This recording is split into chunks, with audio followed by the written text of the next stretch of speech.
Hello aspirants, कैसे हो सब? तो स्वागत है अपने यूट्यूब चैनल पर अकबर आईएएस एकेडमी। तो चलिए स्टार्ट करते हैं आज की ताज़ा खबरों से। तो आज है 16 दिसंबर 2024। तो चलिए हम सीधा एडिटोरियल पेज पर जाते हैं।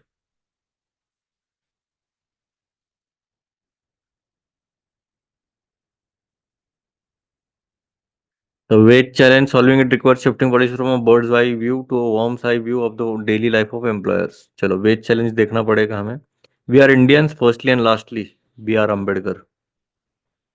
सही है। A living document parliament debate shows how constitution can bear many interpretations. It's up to those in power to live up to its promise. थोड़ा पॉलिटिकल जा रहा है मुझे हिसाब से। Unequal relief inflation has eased higher variations across regions remain and price of essential continues to reach the poor. The greatest showman who is Raj Kapoor. धन्यवाद। And unravelling in Syria friends and neighbours debut visit is pigeon to India's neighborhood first policy. What Manipur needs, chances are less.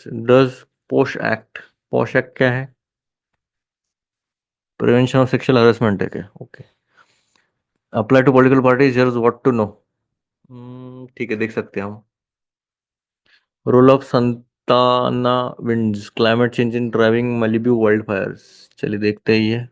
Weed edible oil and inflation commodities के regarding है। ज़्यादा ज़्यादा important नहीं है। एक, दो और तीन, तो बड़े से स्टार्ट करते हैं हम।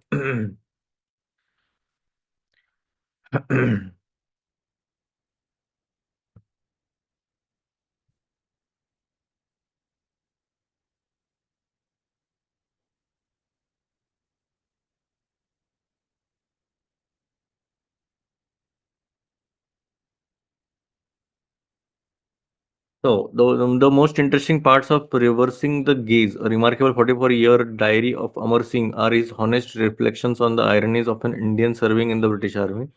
The irony of trying to raise employee wages without employer productivity, encouraged by overselling of fiscal and monetary policy, stands exposed because of law of jobs since 1991 has not reduced. The stock of farm employment, despite government spending increasing from roughly 1 lakh crore in 1991 to rupees 100 lakh crore. देखो, अभी अगर देखा जाए तो Indian जो सर्व कर रहे थे ब्रिटिश आर्मी में, तो उसका जो एम्प्लॉय वेज था वो रेज कर रहे थे, भले उसके प्रोडक्टिविटी हो या ना हो। पर ये ज़्यादा बड़ा नहीं है। फ्लो ऑफ जॉब्स भी बड़े नहीं है, पर जो रेवेन्यू है, स्पेंडिंग है, वो बढ़ते जा रहा है। 1 लाख करोड़ से सीधा 100 लाख करोड़ हो गया। अभी वेज चैलेंज आ रहा है, shift from chronic long term to acute intermediate immediate sorry reversing our gaze by moving from a bird to a worm eye policy view of the daily life of employer suggest private productive formal non farm jobs that pay higher wages need digitising decriminalising and rationalising regulatory cholesterol. देखो, अभी ये क्या बोल रहे हैं, veg जो challenge है वो लॉन्ग टर्म से हमें अभी इमीडिएट में करना चाहिए। क्योंकि अगर देखा जाए तो होलिस्टिक भी पिक्चर देखने के लिए हमें बर्ड्स आई व्यू मतलब क्या है, एक ओवरऑल व्यू देखना है हमें। तो उसमें क्या है, हमारा daily life of employer suggest करता है कि भाई जो प्राइवेट है, प्रोडक्टिव है, फॉर्मल है, नॉन फार्म जॉब्स है, वो हायर वेज पे करते हैं। पर वो डिजिटाइज नहीं है, तो इसके लिए उसको नीड है कि वो डिजिटाइज हो, डिक्रिमिनलाइज हो और रेशनलाइज हो। Many of our wage challenges arise from global changes in the world of work. Manufacturing creates fewer jobs per rupee invested than before. The trade political backlash implies rising tariffs for exports, and the multi-decade global growth outlook is weaker because of prosperous countries aging and debt. देखो, अभी ज्यादातर तो जो veg challenges निकल के आ रहे हैं global changes की वजह से, तो उसका मेन रीजन है कि भाई हमारा जो मैन्युफैक्चरिंग सेक्टर है, तो वो ज्यादा जॉब्स नहीं प्रोड्यूस कर पा रहा है।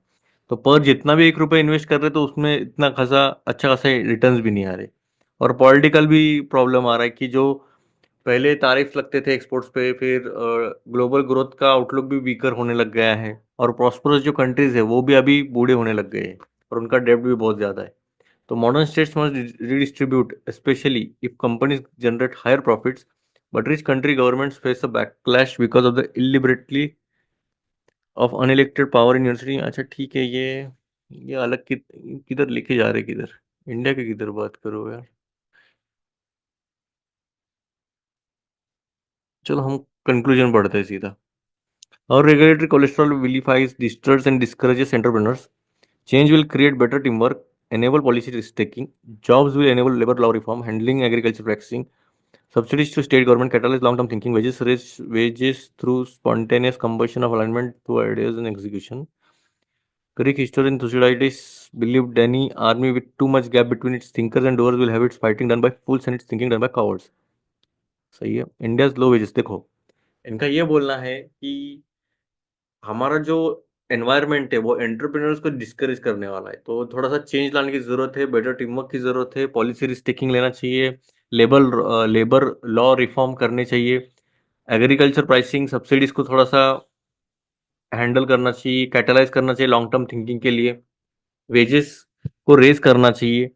और एक ग्रीक हिस्टोरियन का आप ये भी कोट कर सकते हो, जितना डिले करोगे उतना डेंजरस रहेगा, क्योंकि देखो इन्होंने क्या बोला है, अगर ज्यादा गैप रहा थिंकिंग और करने में, तो अगर फाइटिंग ही करना है, जब अगर आर्मी है हमारे पास, तो उसके बीच में एक कोई थिंक कर रहा है और कोई एक्शन करने बोल रहा है, तो उनके बीच में अगर गैप रहा, तो जो फाइटिंग करेंगे वो फुल लोग करेंगे और थिंकिंग करेंगे वो कॉवर्ड करेंगे, तो फिर मतलब वैसे भी हारने वाले तुम युद्ध फिर वो. India's low wages are a big challenge, but the worm's eye view of employers' daily life identifies policy steps for higher number of higher productivity employers. These steps will enable entrepreneurs to obey poet Faraz. शिकवे जुल्मत शब्द से तो कहीं बेहतर था कि आपने इससे की क्षमा जला देते. Rather than lamenting the darkness of the night, better to light a candle for your share. शिकवे जुल्मत शब्द से तो कहीं बेहतर था कि अपने हिस्से की क्षमा जला देते. चलो, ये बहुत ही उर्दू वाली शायरी थी, नहीं समझ में आई मेरे तो. किसी को समझ में आई तो मुझे कमेंट सेक्शन में बता देना, ठीक है. तो ये मोटा मोटा तौर पर वही चेंजेस की बात कर रहे हैं, ज़्यादा कुछ इसमें है. आजकल आर्टिकल्स भी इतने खास नहीं आ रहे.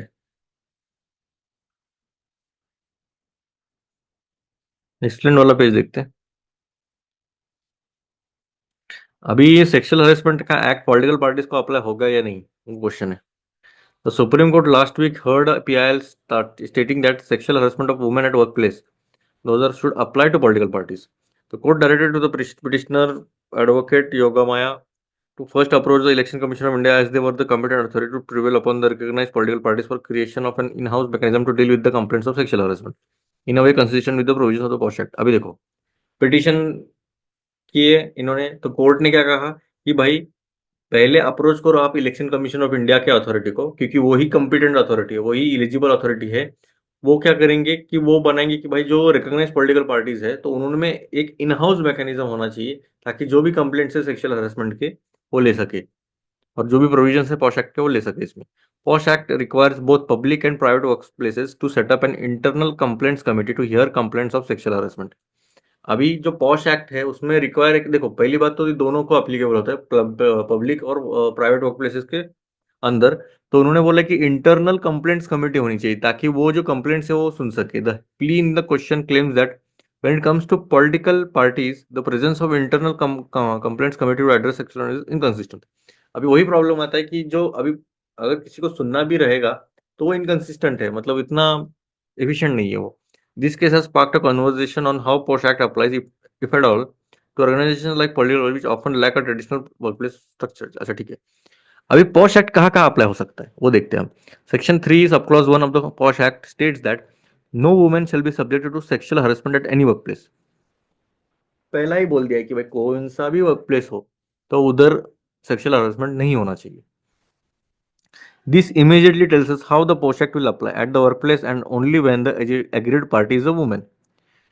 तो सिंपल सी बात है, ये दिखाता है कि भाई जो पॉश एक्ट है वो कहाँ पर अप्लाई होगा, सीधा वर्क प्लेस पे, और जब कोई भी एग्रीड पार्टी एक वुमेन रहेगी. The definition of workplace in the POSH act is expansive. अभी वर्क प्लेस मतलब क्या है तो बहुत ब्रॉड दिया है उन्होंने. Organisation, institution, public sector bodies that are established, owned, controlled or fully or substantially financed by funds provided directly or indirectly by the appropriate government. जो भी गवर्नमेंट के अंडर जो भी फाइनेंशियल फंडिंग रहेगी, फुल्ली या फिर सब्सटेंशियली थोड़ा बहुत, तो वो भी ऑर्गेनाइजेशन आते हैं. As well as organisation the private sector, hospitals, nursing, और कौन से, होम्स, स्पोर्ट्स नर्सिंग होम्स है, sorry, houses. It even covers location visited by employ during the course of employment. तो मतलब कितना सारा इसमें दायरा बढ़ा दिया है इन्होंने. With regards to political parties however things are unclear. अभी देखो पॉलिटिकल पार्टीज की बात जब आती है तो वो थोड़ा अनक्लियर है। Prior to the latest PIL, the judiciary has only ever addressed this question once when the Kerala High Court decided the case of Center for Constitutional Rights Research and Advocacy versus State of Kerala and others, in which it heard several petitions seeking the establishment of ICCs in television, film, news and political organizations. तो इन्होंने बस थोड़ा सा ही छोटा सा ही address किया कि जो बहुत सारे पिटिशंस आ गए थे एस्टेब्लिशमेंट ऑफ आईसीसी के, तो टेलीविजन, फिल्म, न्यूज और पॉलिटिकल ऑर्गेनाइजेशंस में। On the subject of political parties the court held that there is no employer employ relationship with its members. तो देखो इन्होंने क्या बोला, वर्क प्लेस है, तो जब पॉलिटिकल पार्टीज की बात आती है तो एम्प्लॉयर एम्प्लॉय वाला रिलेशनशिप है ही नहीं उन मेंबर्स में। And political parties do not carry out any private venture, undertakings, enterprises, institution, establishment etcetera in contemplation of a work place. अगर देखा जाए तो पॉलिटिकल पार्टीज जो है वो कोई पब्लिक पॉलिटिकल वेंचर या फिर प्राइवेट वेंचर या फिर कोई एंटरप्राइज लेके नहीं आ रहे ना, वर्क प्लेस का डेफिनेशन में बैठ रहे नहीं। As such the court held that political parties are not allowable to make any internal complaints committee. इसलिए इन्होंने बोला कि भाई पॉलिटिकल पार्टी जो है वो इंटरनल कंप्लेंट्स कमेटी नहीं बना सकते। Could the POSH act apply to political parties? अभी ये सवाल आता है कि सच में अप्लाई हो सकता है क्या? Posh Act is meant to protect women from sexual harassment in the workplace. But what is a workplace when it comes to a political party? Party workers, for instance, who parties tend to employ in roles, often have little interaction with high level officials and are hired temporarily to operate on the field without a defined workplace. देखो अभी problem ये आता है कि workplace क्या political party है, तो वो देखेंगे अभी। मोर इफ द कोर्ट और the ECI does decide to make the POSH act applicable to political parties, it will have to clarify who the employer is in the context of a political party, as the employer is responsible for setting up of the ICC to handle cases of sexual harassment in the workplace। अभी देखो अगर मान लेते political parties applicable हो रहा है posh act के लिए, तो एम्प्लॉयर कौन रहेगा किस, है ना?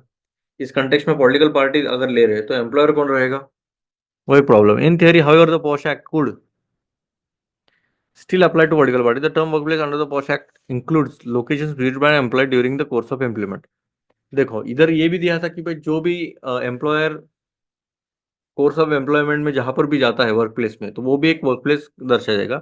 विच could conceivably allowed the acts for protection to extend the to party workers in the field. तो ये बोल रहे कि जो भी ये विजिट के लिए जा सकते हैं तो वो भी इसके अंडर ही आता है, तो एक्ट का प्रोटेक्शन है वो एक्सटेंड करता है पार्टी वर्कर्स के तक। The POSH act also provides a wide definition for the term employee and includes people who are employed temporary, contract workers और वॉलंटियर्स विद और without the knowledge of the principal employer. अभी ये भी दिया है कि और थोड़ा वाइड डेफिनेशन दिया है कि जो एम्प्लॉय है वो इंक्लूड करते ऐसे लोग जो एम्प्लॉयड है टेम्पररीली या फिर कॉन्ट्रैक्ट वर्कर है या फिर वॉलंटियर है, भले उनको पता हो या ना हो कि उनके एम्प्लॉयर कौन है, प्रिंसिपल एम्प्लॉयर। एक तरह से ये भी है। Further party constitutions often provide organisational hierarchies which could help determine who the employer would be. तो अगर देखा जाए तो ऑर्गेनाइजेशनल हायरार्की रहती है कि भाई ये इससे बड़ा है, इससे बड़ा है, तो कोई कौन एम्प्लॉयर है वो भी समझ में आएगा। BJP constitution and rules, for instance, provide details of a 7-level organizational structure beginning with local committees up to national level, with an exhaustive list of members and office bearers at each level। तो जो constitution rules का जो है तो उसमें 7 level organisational structure बनाया है कि भाई बिगिनिंग लेवल पे लोकल कमेटी रहेगी, फिर नेशनल लेवल तक पूरा उन्होंने पूरा एग्जॉस्टिव लिस्ट बनाया कि मेंबर्स और ऑफिस क्या रहेगा। At present how do parties handle sexual harassment complaints? तो अभी क्या कर रही है, कैसे हैंडल कर रही है? Currently, parties handle internal discipline through their committees. Committees के थ्रू करते हैं। For example Congress constitution and rules creates a hierarchy of committees and us higher level committees to take action against committees and individual members that are subordinate to it. तो देखा जाए तो अगर कांग्रेस की बात की जाए तो हायर लेवल कमिटीज रहते तो वो पूरा ये मसला देखते हैं। BJP constitution establishes disciplinary action committee at the national and state level. तो बीजेपी कॉन्स्टिट्यूशन में डिसिप्लिनरी एक्शन कमेटी है, वो मैनेज करती है नेशनल और स्टेट लेवल पे। Both constitution list action that would be considered breach of discipline, but sexual harassment could conceivably only fall under one of the broad headings such as the acting in a way calculated to lower the prestige of the party or being guilty of offences involving moral turpitude।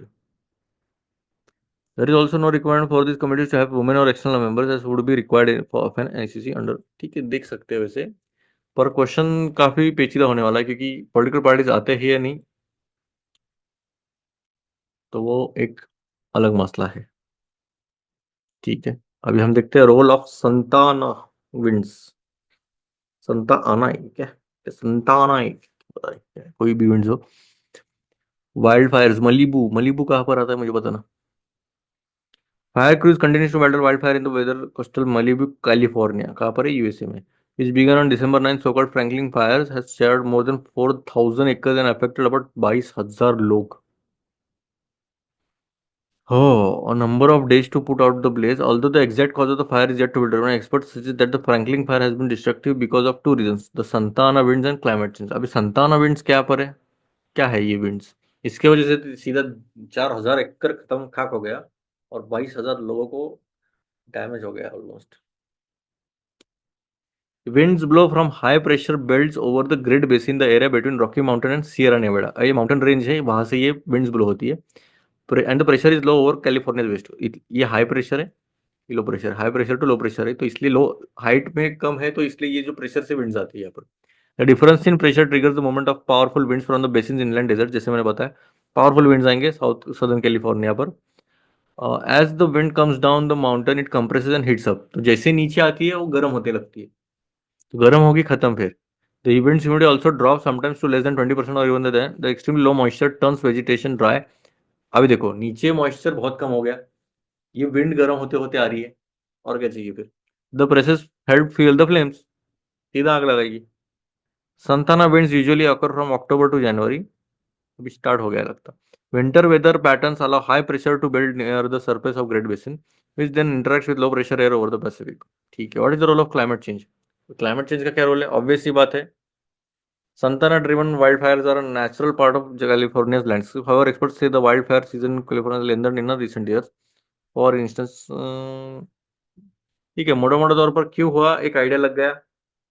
The situation will only get worse as humans continue to emit greenhouse gas into atmosphere. According to report, current political policies will result in global more than 3 degrees Celsius by the end of the century, more than twice the degree. भाई साहब, हम 1.5 degree control करने की बात कर रहे हैं, अभी 3 डिग्री हो जाएगा ये. अभी 2000 कितना ही है, 25 है ना, तो 2100 तक ये खत्म हो जाएगा. चलिए, बाकी न्यूज़ देखते हैं अभी. ये क्या है, policy. Open prison locked in court battle, here is why Sanganer open jail near Jaipur is unique. नहीं. Japanese company, when we see the Indian market, we see both hope and potential still very high. Composite license only production. Pakistan economic crisis. Israel strikes Syrian military sites, clears plan to double Golan Heights population.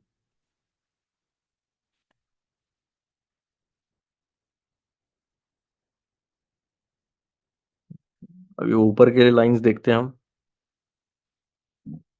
कुछ है क्या.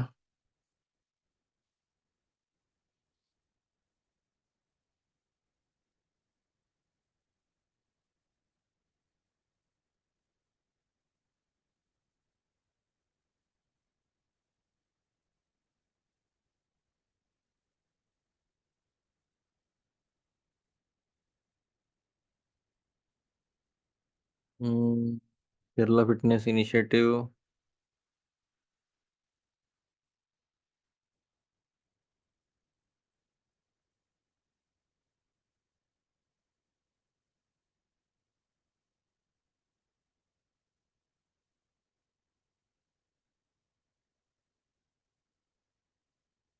नौ degree गया पुणे का. Interesting. बहुत गंदा वाला drop हो गया. चलो चलो चलो, हो गया. चलिए ठीक है, फिर मिलते हैं. ऐप डाउनलोड कीजिएगा, मैंने अलग अलग कोर्सेज अपलोड किए हैं, वहां पर आप देख सकते हो. चलिए, तब तक के लिए जय हिंद.